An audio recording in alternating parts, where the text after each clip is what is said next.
सो hello दोस्तों, welcome to my YouTube channel. स्वागत है मेरे यूट्यूब चैनल पे। यहाँ पे दोस्तों सेमेस्टर 3 मेजर 4 पॉलिटिकल साइंस पढ़ने वाले हैं। तो दोस्तों सेमेस्टर 3 में मेजर 4 और मेजर 5 दो होते हैं। तो मेजर 4 सिंपल अभी करा रहा हूँ, इसके बाद मैं मेजर 5 का भी वेरी वेरी इंपॉर्टेंट करा दूंगा। इससे पहले दोस्तों मैंने 4 से 5 क्वेश्चन करा दिया है, जो कि मेरे चैनल के प्ले लिस्ट में आपको मिल जाएगा, या फिर इस वीडियो के डिस्क्रिप्शन बॉक्स में मैं वीडियो का लिंक दे दूँगा।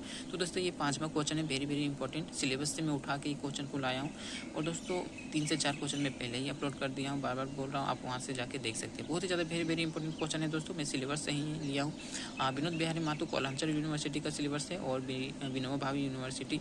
तो दोस्तों आप झारखंड की किसी भी यूनिवर्सिटी से अगर आपके सिलेबस में एक क्वेश्चन आता है तो आप इसे पढ़ सकते हैं बहुत ही अच्छे तरीके से, और बहुत ही ज़्यादा इंपॉर्टेंट क्वेश्चन है। ये 15 मार्क्स का पूछा जाता है। अगर आप इसे अच्छे से पढ़ लेते हैं तो कम से कम 10 से 8 नंबर आपको मिल ही जाएगा। तो दोस्तों क्वेश्चन समझते हैं, उसके बाद इसके रटने की जरूरत नहीं, मैं समझाने की कोशिश करूंगा, प्रयास करूंगा अच्छे से, तो आप समझ जाएंगे। धन्यवाद दोस्तों। यहाँ पे देखते हैं, स्टार्ट करते हैं। लिखा है, महाभारत के शांति पर्व में राजनीतिक और नैतिक परिणामों पर चर्चा करें।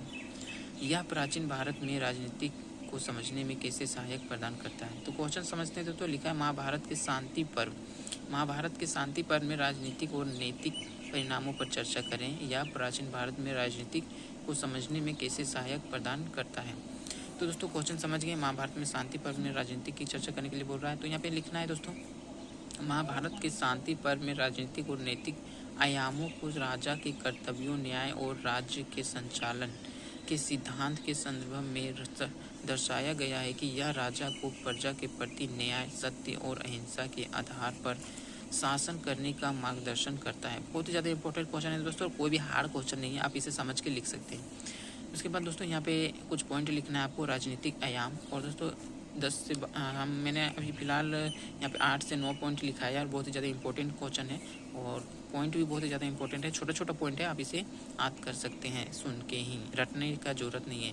पहला पॉइंट है दोस्तों, राजधर्म। यहाँ पे लिखना है दोस्तों, शांति पर्व में राजधर्म का अर्थ राजा का कर्तव्य और राज्य के संचालन के नैतिक सिद्धांत है।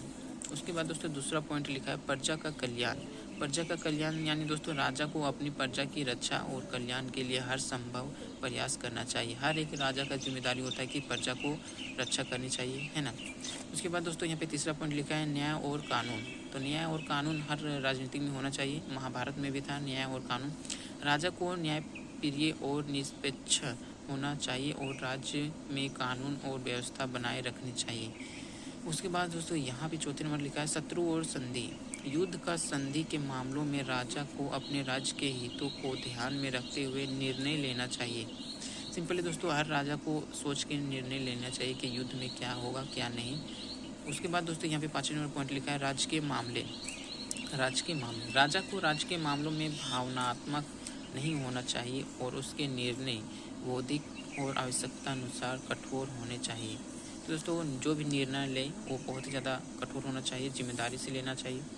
फिर दोस्तों नैतिक आयाम यहाँ पे देखते हैं, इसका भी 4-5 पॉइंट है, इसे भी आप देख लीजिए।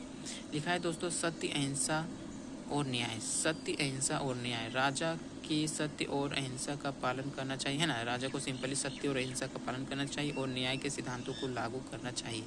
सिंपली दोस्तों न्याय सभी राज्य में होना चाहिए, सभी राजाओं को अच्छी ढंग से करना चाहिए। फिर दोस्तों लिखा है, प्रजा के प्रति उत्तरदायित्व।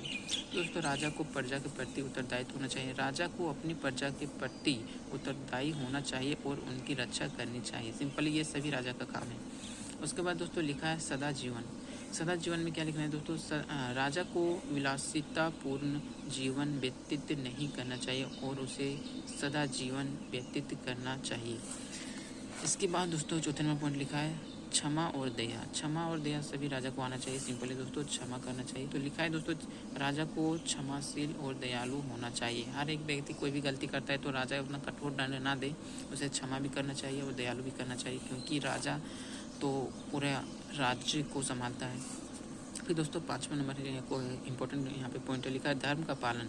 तो सभी राज्य में धर्म का पालन करना चाहिए। सिंपली दोस्तों यहाँ पे देख देते हैं, लिखा है कि राजा को धर्म का पालन करना चाहिए और प्रजा को धर्म के मार्ग पर चलने के लिए प्रेरित करना चाहिए। तो दोस्तों राज्य को चलाना है तो धर्म बहुत ही ज़्यादा इंपॉर्टेंट है, धर्म बनाए रखना चाहिए, धर्म के मार्ग पर चलना चाहिए।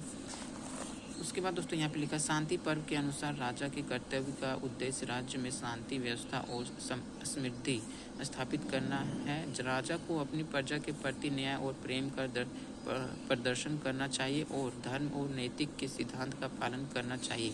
शांति पर्व में राजधर्म को राजनीतिक और प्रशासनिक गतिविधियों के अनुरूप कर्तव्यों और दायित्वों के रूप में समझाया गया है। सरकार के द्वारा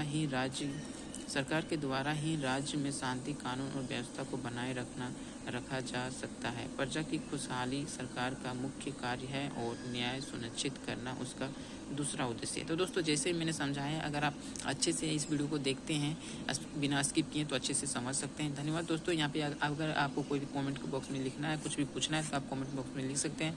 इसके बाद मैं क्वेश्चन अच्छे से करा दूंगा। ये 5 नंबर क्वेश्चन था, मेजर 4 मेजर 5 भी करा दूंगा अगर आप कॉमेंट करेंगे तो। धन्यवाद दोस्तों वीडियो को एंड तक देखने के लिए।